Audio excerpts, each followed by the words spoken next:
আর সমাধি মন্দিরের পাশে এই যে সমাধিস্থলটা দেখাচ্ছি, এটা হচ্ছে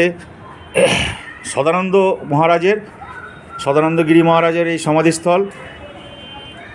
উনিও এই আশ্রমের একজন ব্রহ্মচারী ছিলেন। পরবর্তী সময়ে উনি এই আশ্রমের জীবন কাটিয়েছেন এবং ওনার সমাধি মন্দিরও এখানে বানানো হয়েছে। সামনে থেকে দেখাই আপনারা দেখে বুঝতে পারবেন।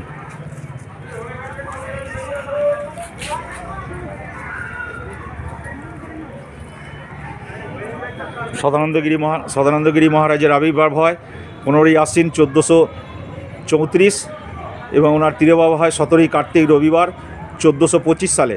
1334 সালে ওনার জন্ম, ওনার আবির্ভাব তিথি 15ই আশ্বিন রবিবার 1334 সাল এবং ওনার তিরোভাব হয় 17ই কার্তিক রবিবার 1425 সাল এবং এই সমাধি মন্দির স্থাপিত হয় 1426 সালে।